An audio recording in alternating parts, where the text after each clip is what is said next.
Hello and welcome to Connected. I'm Divya Gopalan. Now, did you know that the number of migrant workers here in Taiwan is around the same as the country's indigenous population? With falling birth rates and a rapidly aging society, Taiwan is filling its workforce shortages with foreigners. But how are they treated? And to discuss this, we will continue our conversation on the issues migrant workers face, not just here in Taiwan, but also globally. And we are joined by Dr. Isabelle Cockel, a senior lecturer at the University of Portsmouth, UK, who is currently here in Taipei, and Lennon Wong, the director of SPA Service Center and Shelter for Migrant Workers, who's speaking to us from New Taipei City. Let me start with you, Isabelle. Now, certain jobs done by migrant workers, like domestic helpers, who are also predominantly women, are not protected on the Labor Standards Act. Can you tell us if this is endemic to Taiwan or it's seen across the region, the fact that many of their rights are not protected legally? Well, in Taiwan, it is indeed not protected because the government's argument has always been that it's very difficult to regulate work that takes place at home. How did you define your work starts if you can't clock in, clock out? And that kind of attitude is also to do with how much work is covered by a domestic worker who is employed actually as a care worker.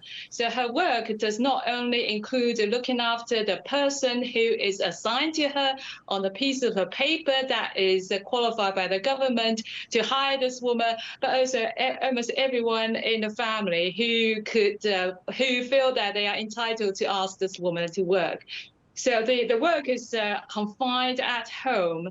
And this house in this home, where did you define that this is her space or this is a public space? Although ethnographically or anthropologically, we do know how migrant women do try to carve, even no matter how difficultly, this is my personal space and this is a public space, although that public space actually refers to a home. So the government's attitude has always been, if you can clock in, clock out, if you can't define the work, precisely what belongs to you, what you should do, and what precisely not belong to what you should do. And it's very difficult to define this. But of course, I think viewers who are familiar with that kind of argument that care work is work, then you will see this as a woman's work. It shall not be seen as because she's a woman, she can do it. And based on that kind of attitude, it's not that there has no effort trying to regulate this. Activists like Lennon himself and other our colleagues that are known to us have been working on this, and there's no shortage of draft bills submitted to the Legislative Yuan.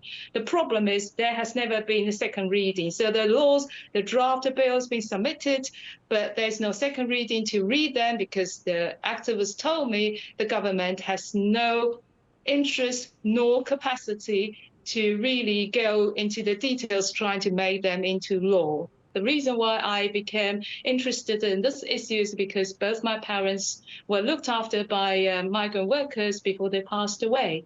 So the way I committed to do research about these people is because I realized that I am also one of the people who benefited from such labor. So, Lennon, we have people like Isabelle and many people who are in the academics or even the levels of power who benefit from the work of migrant laborers. So why is there so little impetus to actually protect them and give them a working environment that is conducive to them doing their work well? Well, because the people, they enjoy too much for decades, and there are people they get profits from it. So it's very hard to take away those privileges and profits. For the employers, for example, the domestic employers, people like not only Isabelle, actually myself, before my father passed away, we hired, actually I hired a foreign caretaker to take care of my dad also for over 3 years. So I enjoy a lot for the benefits and the rights and the services from the migrant worker. But at least I know this is not justice. We try to give her more freedom. I want to talk more about these double standards, but before I do that, let's listen to this first. Now, with the Taiwanese government slow to respond to cases of abuse and mistreatment, many migrant workers seeking assistance turn to charities. Long-term Taiwan resident Nelson Punzalan, originally from the Philippines, explains.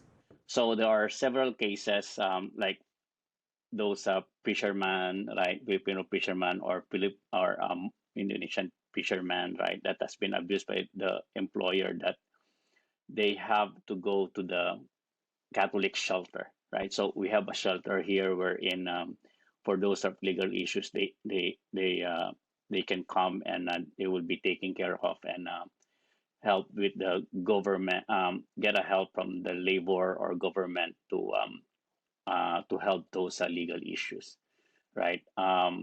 Aside from that, of course, there are also some caregivers, right? Again, being abused by their employers. So those are the things that I am aware of, right? So of course, a difficulty of you know difficulty in managing those are the communication, right? Communication barrier where you cannot express what are the legal things. So, but there are shelters who are also willing to help to resolve those issues. Isabelle, I believe you wanted to jump in there, and it's related to what Punzalan said about getting the kind of justice or even the rights that would have been presented to someone who was a citizen of the country as opposed to being a migrant worker. Yeah, I think this, as we know, as a developmental state, Taiwan and South Korea, Japan, Singapore, Hong Kong have been known in the past, during the Cold War, when they progressed to what they are today, is by suppressing labor. Although Taiwan has moved away from there in the 1990s, starting to implement many of the today health insurance is one of them, the welfare programs, itself still, nevertheless, I would say, continue to use that kind of mentality to regulate foreign workers. And here we have to make very clear distinction, as Lennon just said just now in a previous episode, the white-collar workers are not regulated in the same way as so-called blue-collar workers. So why do we need to why do we have to make the help available to them? I wanted people to ponder on what you are doing during the pandemic when Taiwan is under the so-called Tier 3 restriction. We know that during the pandemic, home-based abuse increased. Women or children or anyone in a weak position were subject to that kind of abuse. So that really explains so well why the domestic workers or workers being accommodated at a very well, strongly regimented accommodation needs our help.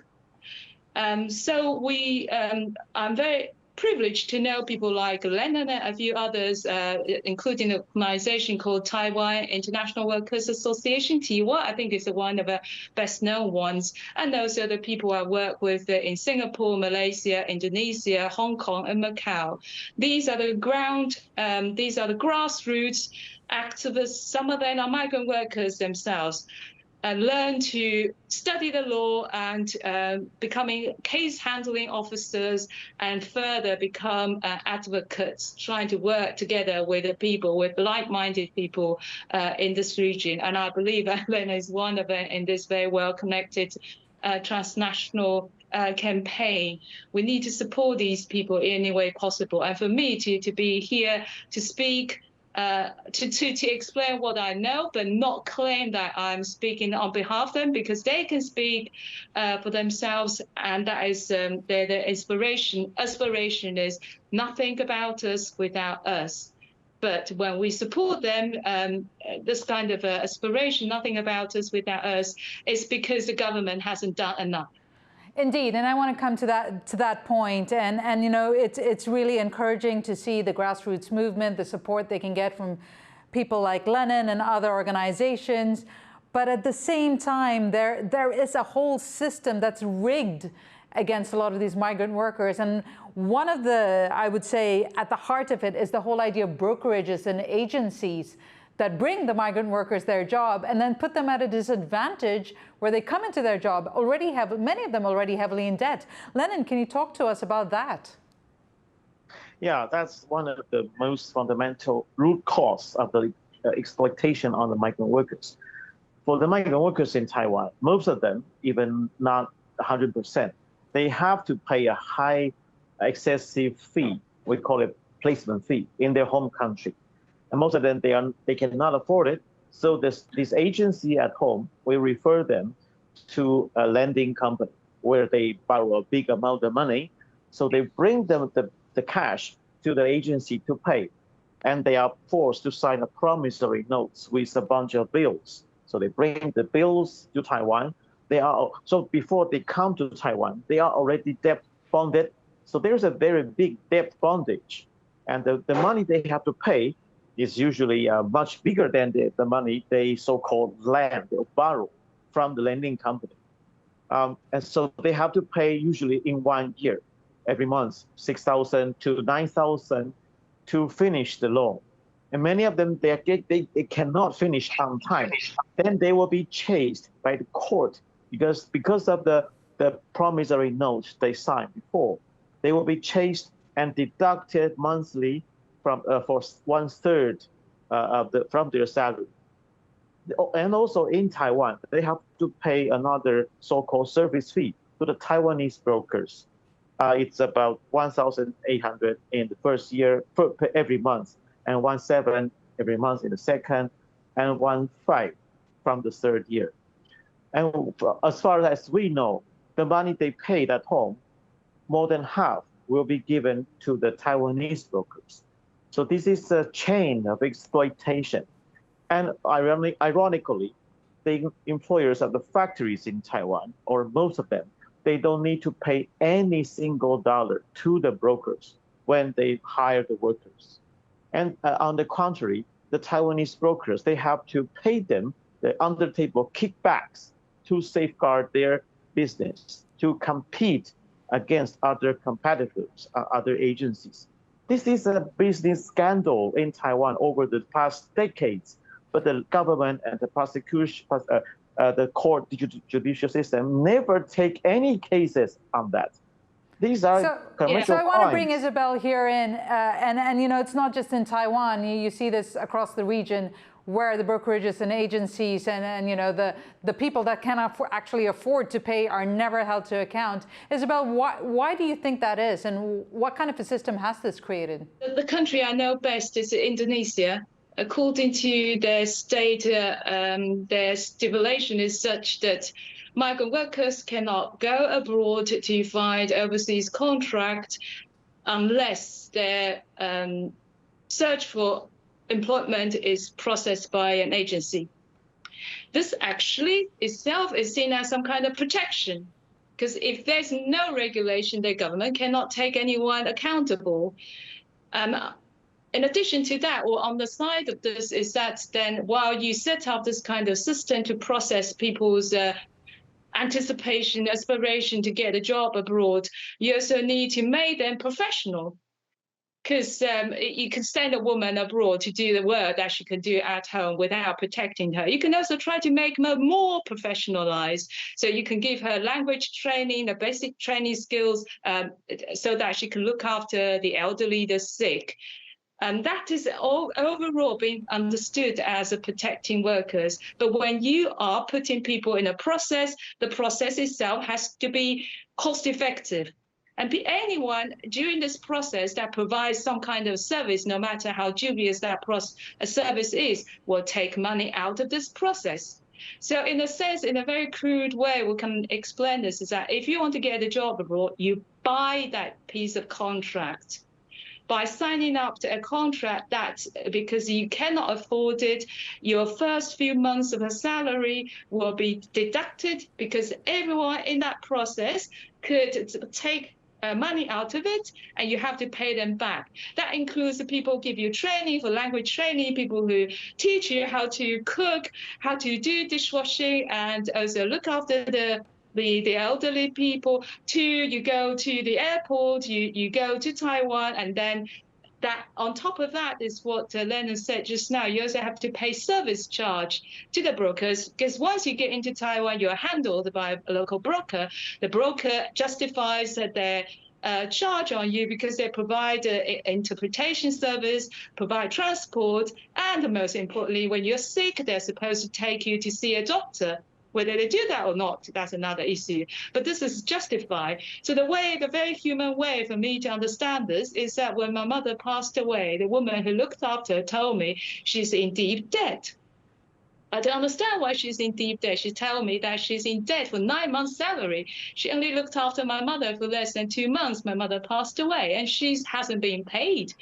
That is impersonal, because my mother is just one of the many employers. But then it is that system itself, that is this brokerage system that applies to workers to go to Singapore, Malaysia, Hong Kong, and Taiwan. This is actually coercion. You may not feel personally being abused by your employers. Your employers may actually treat you not too badly, but the system itself makes you trapped in this debt. The debt itself becomes the very strong, a very useful tool to control you and your families in Indonesia, because the brokers can easily tell you, I know where you are. So that's that kind of a transnational fear. And another aspect of the system, which we've touched on throughout this conversation, is the fact that employers are often tasked with finding the employees a home or shelter, or the employees have to stay with the employer, which then puts them at a huge disadvantage, both in their social life, in their ability to report abuse or even work hours. Lennon, can you tell us why is that regulation in place? If I were hired to do a job in a place, I don't think I would agree to stay with my boss, but migrant workers don't have that choice. Yeah, exactly. Well, this is just a show. The migrant workers, they are not, honestly, they are not really taken as a natural whole worker or human being. They are taken partly as a half human. So they cannot really enjoy the full ability, the full rights of a human being or a worker. They have to be bonded, and the employer and the broker has to be responsible for their whereabouts, for everything of them. They cannot do the things themselves. But on the other hand, there is a hope. I want to highlight that 9 years ago, before we started the shelter, I didn't expect I didn't dream that I would speak loudly that we have to cancel all the placement fee. All the fees should be paid by the employer. But over the past few years, actually, there are quite some developments in the world. There is already a guideline on the fair recruitment from ILO, which says most of the expenses of the recruitment process should be paid by the employer instead of the worker. And the International Organization of Migration, or IOM, they have a very similar requirement. They call it ethical recruitment. So either fair recruitment or ethical recruitment. It's a very similar thing that it should be paid by the brokers. They are not so radical like Tiwa that they demand to eradicate the whole brokerage system, but they said the brokers, they can exist, but the money should be paid by the employer, because it's the employer who enjoy the services. And by the development of the due diligence law. Given that, how much guarantee is it that the employer will not try to get that back from the migrant worker, and are there checks and balances in place to make sure that doesn't happen? Yes, exactly. So there should be a legal system to enforce that, to monitor that. And so by the development of the due diligence law in EU, which might be passed this year, supposedly all the member states of EU, they will have a similar law, which require at least the brands or the factories, they have to ensure there's no forced labor in the whole production line, in the whole supply chain. And the forced labor includes the placement fee and also the withhold of the IDs and employment contracts, and many others, which is very rampant in Taiwan. So I believe in the near future, a better monitoring system from abroad, the pressure from abroad, especially from EU and also from the US, for example, might pressure the brands and the government of Taiwan to change the law, to change the current situation of the exploitation chain of migrant workers. So Lennon's right to highlight the very fact that Taiwan is not part of the international norm as a member of these organizations. Nevertheless, Taiwan pays dear attention to how it be seen internationally, either by the EU, with whom Taiwan every year has a human rights dialogue, but more specifically and periodically, Taiwan is also keeps a very close eye on the trafficking in person report released every year by the US government. So that is some kind of external pressure, but external pressure works to a certain extent if there's no domestic demand that wanting to see things moving in a better in a more favorable direction for the migrant workers. And one of that is what Lennon mentioned just now, the so-called direct hiring. So Taiwan, being part of the global value chain, has a great number of small, medium enterprises that are the subcontractors of the global brands. So these companies are required by their investors in a mother country to avoid that. So their hiring system is different from the one relying on the brokers. Nevertheless, this is a very small number. And I read in the government meeting minutes that actually this kind of employers complain they have to do a lot of work because all the work they can outsource to the brokers now has to be done by themselves. So that kind of a human resources cost also has to be borne by themselves, and they don't quite like it, to put it mildly. But then we also saw that sometimes the laws, legal improvement shown elsewhere can have an impact on the migrant workers' labor rights. Lennon mentioned maternity protection. Not long ago, actually from 1993 all the way to 2017, migrant women had to be screened for their pregnancy 3 days while they were applying for visa, and 3 days after they arrived in Taiwan. After that point, every 6 months, they have to check. This is a very long process of monitoring a woman's sexuality, physicality, and just looking at her womb as some kind of threat to law and order. But this is being dropped. Before we go, I have a story of one migrant worker, or one person who moved over here, who is trying to make a change. Our correspondent from Taiwan Plus, Yujing Huang, has this report on one Indonesian woman who is bringing people together through dance. Have a look.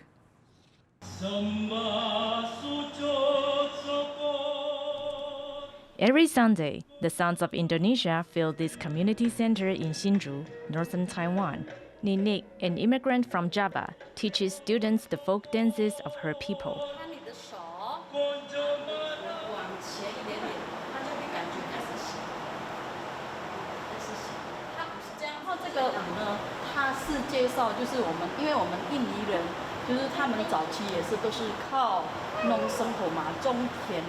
Many who joined the class were taken in by both the costumes and the movements. But for Ninik, her work goes beyond what the eye can see. It's a way to introduce the participants to the beauty of her culture, to foster understanding. She's lived here for more than 20 years, and despite being married to a Taiwanese man, she still feels stereotyped. 对新住民，其实还是会有，就是像我自己是做生意，就是很清楚哦，你是印尼人，他们以前都还说啊，那外劳啊，就是会这样子的那个称呼。For 2 decades, Zheng Suzhen has worked to help female immigrants adapt, but says she didn't bother to learn about their cultures until this class. 然后他们曾经就是说，我都会学会你们的台湾中国话哈，然后为什么你不能学我们的印尼越南话？有时候会深深的觉得说，我们是应该要融入他们的社会，然后让他们知道说，他们在台湾，好也是一个很愉快的地方，这样可以多元融合。The dance class also creates a space for people of diverse backgrounds to get better acquainted, not just locals and immigrants, but all new residents.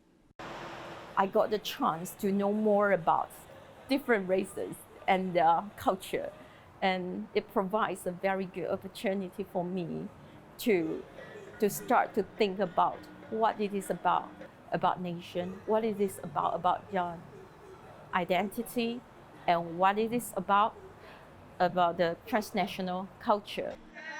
This gamelan music is no longer just the sound of home for Indonesian immigrants, but the resonant harmony of a community embracing its diversity. Si Yinglin, Jasmine Lin, and Eugene Huang for Connected. And on that note, we come to the end of this show. Dr. Isabelle Cockel, Senior Lecturer at University of Portsmouth in the UK, who's currently speaking to us from Taipei, and Lennon Wong, the Director of SPA Service Center and Shelter for Migrant Workers, speaking to us from New Taipei City. Thank you both so much for your time and your insight. And to our viewers at home, it has been, as always, great to have your company. Goodbye and stay connected.